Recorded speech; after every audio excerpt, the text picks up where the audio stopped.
If you drive long enough in America, you start to notice something strange about the highways at night. Not the silence, not the darkness, not even the endless miles of empty asphalt, but the exits. Some exits feel normal, with gas stations, diners, motels, and truck stops showing signs of life. And then there are the other exits, the ones with flickering lights, half-broken signs, and parking lots that look abandoned, but somehow aren't. I learned the difference 3 months ago the hard way while driving through northern Nevada on a solo trip from Salt Lake City to Sacramento. It was supposed to be simple. 8-hour drive, podcast playlist, energy drinks, done. But around mile marker 247, everything changed when my gas light came on. Normally that wouldn't matter, because highways in the US are full of exits. But this stretch was empty desert for miles. No towns, no buildings, just black mountains and dry land. My GPS said the nearest gas station was 32 miles away, while my range showed 28 miles. So I slowed down, hoping to stretch it. And that's when I saw a sign for an exit that hadn't appeared on GPS. Weird, but not impossible, since small rural stations sometimes don't show up. So I took it worst decision of my life. The ramp curved down into darkness, my headlights revealing cracked pavement and weeds growing through the shoulder. No street lights, no houses, no traffic. At the bottom sat a single small square building glowing with yellow light, looking like a gas station from 20 years ago. 2 pumps, a manual price board, and a sign above the door that simply said, "Open," with no brand name, no logo, no cars, just silence. I pulled up, lifted the nozzle, and the digital display flickered awake, but showed only the words, "Insert cashier token." I stared at it, confused about what kind of gas station uses tokens, then glanced toward the window and saw a man behind the counter who hadn't moved since I arrived, just staring directly at me like he'd been waiting for me. I told myself I was overthinking, stepped out into the cold desert air, and walked to the door, the bell ringing as I entered. The man smiled instantly, too instantly, like the smile had been preloaded. "Evening," he said in a flat voice, like someone imitating how a cashier should sound. I nodded and mentioned the token, and he said, "Of course you do," then bent down behind the counter, disappearing for a second, before slowly rising with a small brass coin, holding it out instead of sliding it. Up close, I noticed his eyes weren't focused on me but slightly past me, like he was watching something behind my shoulder. I took the coin, his fingers cold, far colder than they should have been, and he whispered, "Pump fast." I blinked, and he repeated, smiling wider, "Pump fast." I laughed nervously, turned, and walked back outside, the bell jingling behind me, and the second the door shut, I heard a lock click. I froze and looked back as the open sign flipped to closed, even though I hadn't started pumping yet. And that's when I heard it from somewhere behind the building footsteps. Multiple. Running. The footsteps were getting closer, not walking, running fast. Gravel crunching behind the building before a metallic bang echoed across the empty lot, like someone had slammed into a dumpster.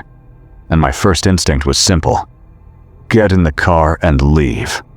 But when I shoved the token into the pump slot, nothing happened, even when I pushed harder, until the screen flickered and showed, "Please wait," while a gust of wind carried low, overlapping whispers from all around, not one direction.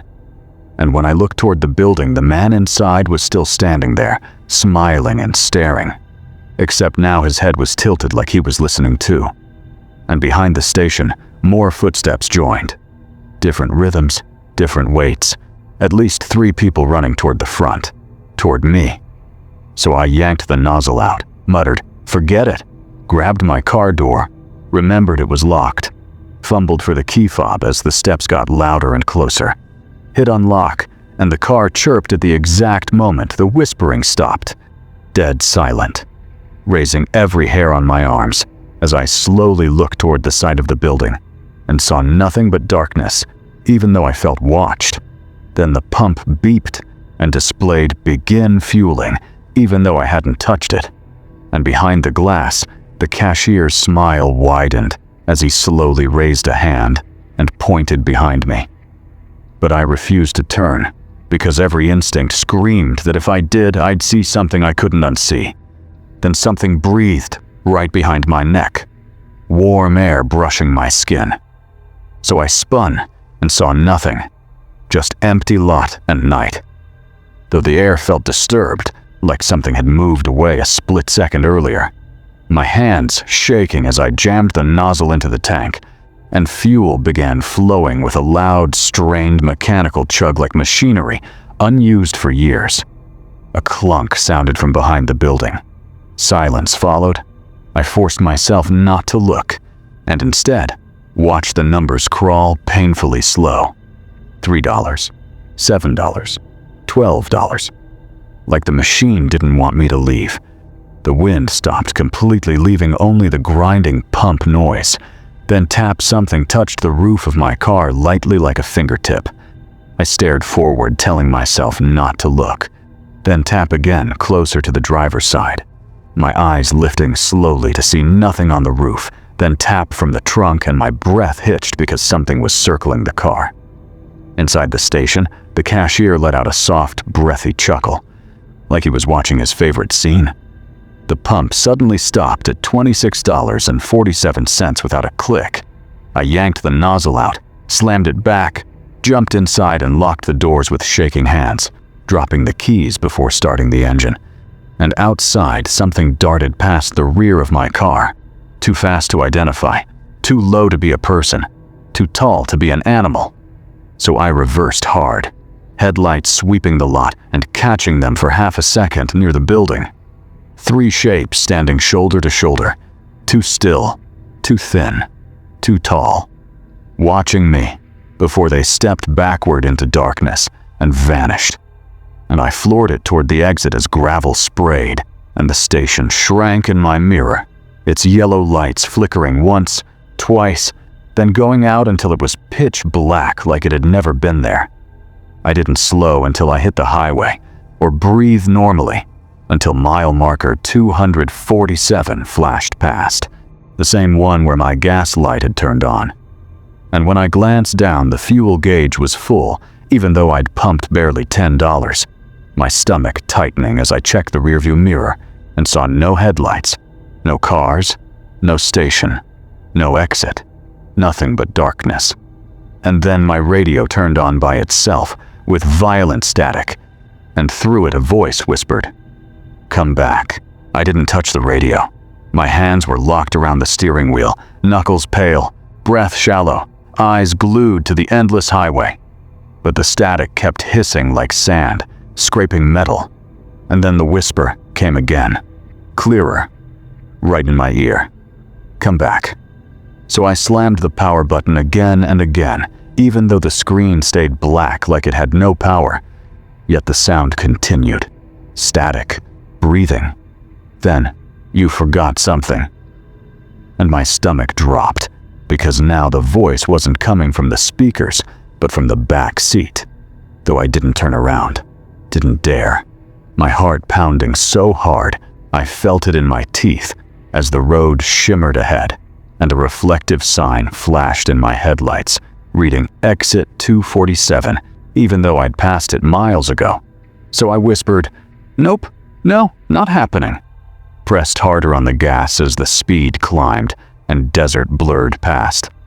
Then behind me came a soft thump, like someone shifting in the seat, and every instinct screamed not to look. But I checked the mirror anyway, and the back seat was empty, relief slipping out in a shaky breath as I muttered, "I was just tired," until the radio crackled. "You left too soon," and I shouted for it to shut up. Silence falling for 3 seconds before the interior lights suddenly turned on, bright and steady, flooding the car and revealing in the mirror something sitting in the back seat that wasn't there when I looked directly, only in reflection. A tall, thin shape folded wrong, limbs bent in too many places, head tilted sideways watching me.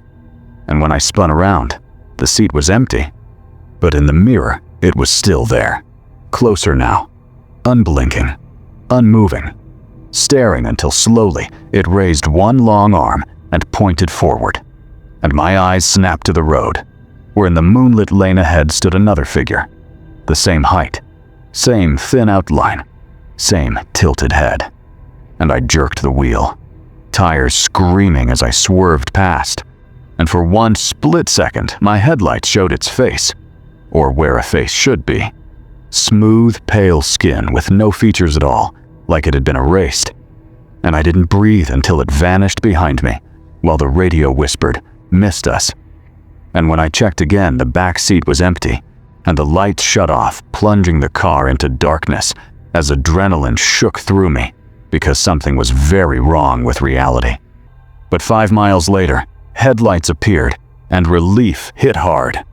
A truck stop glowing with real lights, real people, real sound. So I pulled in too fast, gravel crunching as I parked, crooked, and stepped out into engines humming, and voices talking and doors slamming and coffee machines hissing, almost laughing from relief. Then inside, a woman at the counter looked up warmly and asked if I was okay, and I nodded too quickly, saying it was just a long drive, grabbing a bottle of water and bringing it over, while my hands trembled as she rang it up for $2.19. Everything normal, until she tilted her head slightly the same way the cashier had and asked casually, "You passed through exit 247 tonight?" And the bottle slipped from my fingers and rolled across the floor as I stared at her, asking how she knew. And her lips slowly curled, not into a smile. For a few seconds I couldn't speak, while the woman behind the counter just watched me calmly, expressionless, like she'd seen this many times before. And when I finally swallowed and asked what she meant by, "They always do," she didn't answer, but leaned forward and slid the bottle back to me, her fingers brushing mine with an icy touch that tightened my chest as she quietly said, I'd stopped there, not asking, but stating.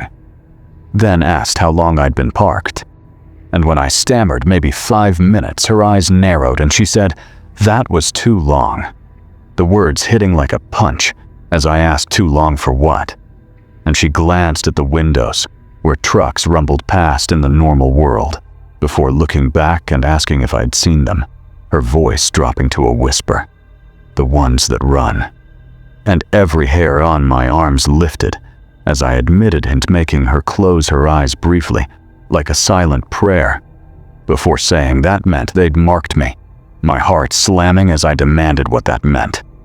But instead, she asked if the cashier had smiled the whole time and pointed behind me.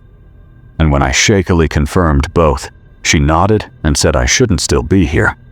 The silence pressing on my ears as I whispered, I didn't understand.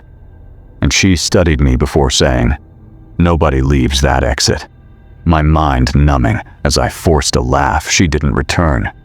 Then she reached under the counter and set down an old yellowed newspaper dated June 14th, 1998, telling me to read the headline, "Local gas station demolished after multiple disappearances."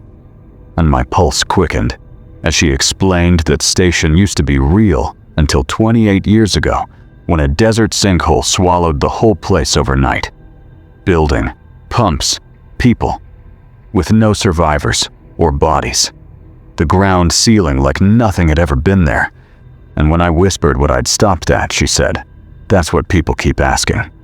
Because every few years, someone sees it again late at night, when they're low on gas and alone." And when I asked about the people who stop, she held my gaze and said they don't come back. Silence falling until I said, "But I did." And she nodded, saying that's why she was talking to me. A chill crawling up my spine as she leaned closer and asked if I heard them whisper, and if one spoke directly to me and what it said.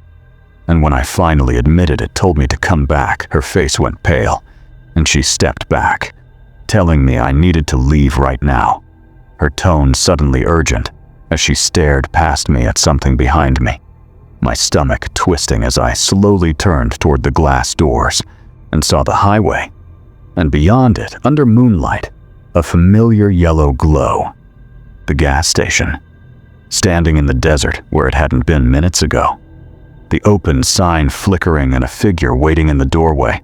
And behind me she whispered, "They don't usually come to you." And when I asked what that meant, she swallowed and said it meant I didn't leave. My heart stuttering as I insisted I'd driven away and was here. But she slowly shook her head, eyes fixed on the glowing station, saying no. I only think I did. And then the truck stop lights flickered. Refrigerators died. Truck sounds stopped. Silence swallowing everything as in the glass reflection I saw it standing right behind me. Tall, thin, head tilted, watching. The same thing from the back seat. And its voice whispered beside my ear, "You're still at the pump," just before darkness swallowed the room.